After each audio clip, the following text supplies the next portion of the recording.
देखिए बच्चों, next video का एक पॉइंट बताया गया है। सेकंड पॉइंट इसमें देखिएगा, जब वैद्युत क्षेत्र की तीव्रता और क्षेत्रफल एक दूसरे के लंबवत होंगे तब थीटा बराबर होगा बच्चों 90 डिग्री।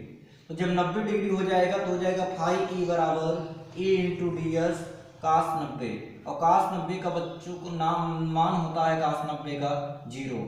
तो कास 90 बराबर 0 हो जाएगा, यानी फाई बराबर 0। यानी कहने का मतलब सिर्फ इतना है कि जब वैद्युत क्षेत्र की तीव्रता और अल्पांश क्षेत्रफल एक दूसरे के लंबवत होंगे तब हमारा वैद्युत फ्लक्स नहीं उत्पन्न होंगे, यानी वैद्युत फ्लक्स शून्य होगा। राइट।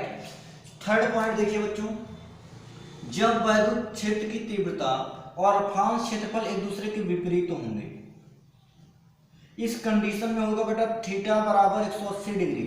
देखिएगा बच्चों, तो हो जाएगा फाई ई बराबर ए इंटू डी एस कास 180, और कास 180 का मान होता है बच्चों -1। यहाँ पर हो जाएगा डी एस इंटू -1। हम लिख सकते हैं फाई ई बराबर -e इंटू डी एस।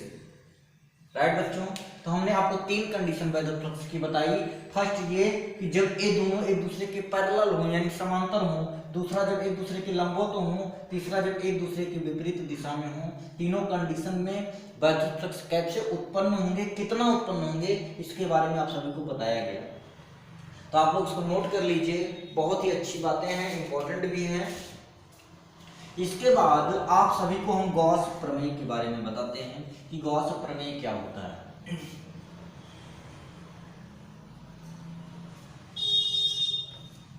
देखिए बच्चों,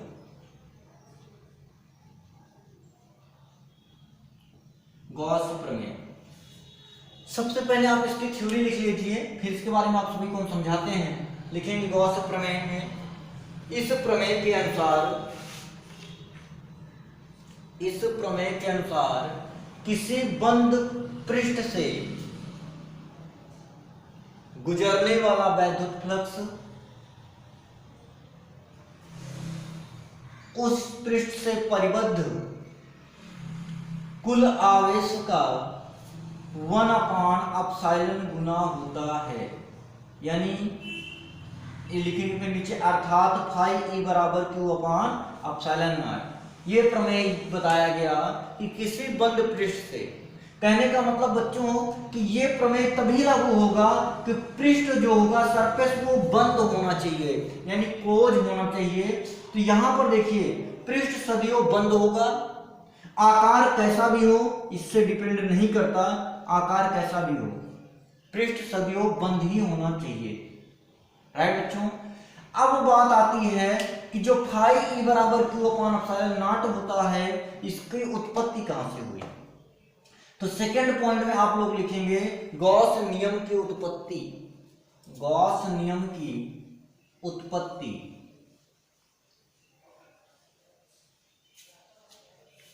गॉस नियम की उत्पत्ति। देखिए बच्चों, एक हमने गोली सरफेस लिया, गोली प्रकार का, ये गोली सरफेस है हमारा।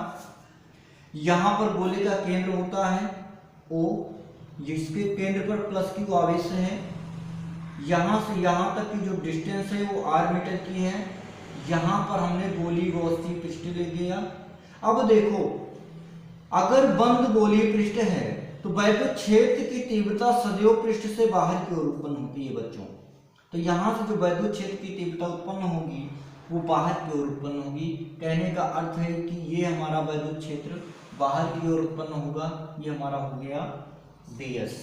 राइट बच्चों, फिर हम यहां पर लिख सकते हैं, लिखेंगे माना, थ्योरी लिखना सीखेंगे बच्चों। यहां पर स्टेटमेंट कैसे लिखा जाता है इसके बारे में समझना है। हम बोलेंगे माना गोली गॉसियन पृष्ठ का अल्पांश क्षेत्रफल ds है, गोले के केंद्र पर +Q आवेश स्थित है, केंद्र O से r मीटर की दूरी पर उत्पन्न वैद्युत क्षेत्र की तीव्रता। फिर से समझिएगा, माना गोली गॉसियन पृष्ठ का अल्पांश क्षेत्रफल ds है, गोले के केंद्र पर +Q आवेश स्थित है, केंद्र O से r मीटर की दूरी पर उत्पन्न वैद्युत क्षेत्र की तीव्रता। राइट बच्चों, तो जो वैद्युत क्षेत्र की तीव्रता उत्पन्न होगी, सभी विद्यार्थियों को ये बात पता है, 1/4 पाई एप्सिलॉन नॉट Q/r² इतना उत्पन्न होगा बच्चों। राइट, अब जब इतना समझ में आ गया तो नेक्स्ट पॉइंट में आपको हम बताते हैं, लिखेंगे गोली गॉसियन पृष्ठ से निर्गत संपूर्ण वैद्युत फ्लक्स। देखिए बच्चों, अभी इसके पहले मैंने बताया कि फाई ई बराबर ई इंटू डी एस, कह रहा है संपूर्ण यानी पूरे गोले पर, तो संपूर्ण का मतलब हो गया इंटीग्रेशन ऑफ एस, ये हो गया इंटीग्रेशन ऑफ डी एस, संपूर्ण गोले का संपूर्ण पृष्ठ, गोले का संपूर्ण पृष्ठ। हाई स्कूल में सारे बच्चे मैथ में पढ़े होंगे, गोले की संपूर्ण पृष्ठ का सूत्र होता है 4 पाई r²। अब बच्चों यहाँ पर उठाकर रख देंगे, फाई ई बराबर ए इंटू 4 पाई r², इतने पूरे के स्थान पर हमने लिख दिया 4 पाई r²। अब लिखेंगे समीकरण 1 से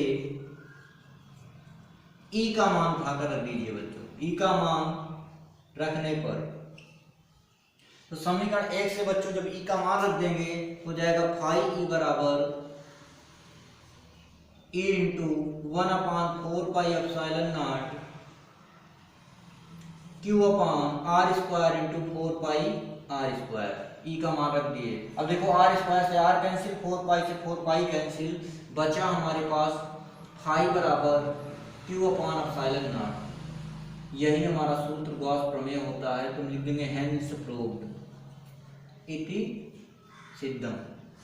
देख लीजिए बच्चों, तो हमने क्या बताया, सबसे पहले आप गोली पृष्ठ लेंगे, लिखेंगे माना गोली गॉसियन पृष्ठ का अल्पांश क्षेत्रफल ds है, गोले के केंद्र पर प्लस q स्थित है, केंद्र O से r मीटर की दूरी पर उत्पन्न वैद्युत क्षेत्र की तीव्रता इतना होता है बच्चों। फिर लिखेंगे गोली गॉसियन पृष्ठ से निर्गत संपूर्ण पृष्ठ संपूर्ण वैद्युत फ्लक्स, फाई ई बराबर ई इंटू डी एस, है ना, ये हमारा गोले का संपूर्ण पृष्ठ होता है इतना पूरा। और गोले की संपूर्ण पृष्ठ का बेटा सूत्र जो होता है वो 4 पाई r² होता है, यहाँ पर ऐड कर देंगे। उसके बाद फिर हम क्या करेंगे, ये ई का मान यहाँ समीकरण 1 से उठाकर रख देंगे, 4 पाई से 4 पाई कैंसिल हो गया बच्चों, r² से r² कैंसिल हो गया। अब देखो जब 4 पाई से 4 पाई कैंसिल, अब r² से r² कैंसिल, तो हमारे पास बचा क्या, Q/एप्सिलॉन नॉट। यही हमारा गॉस प्रमेय होता है बच्चों। तो आज आप इतना कंप्लीट कर लीजिएगा, कल आपको नेक्स्ट पॉइंट पढ़ाया जाएगा बच्चों। Good luck.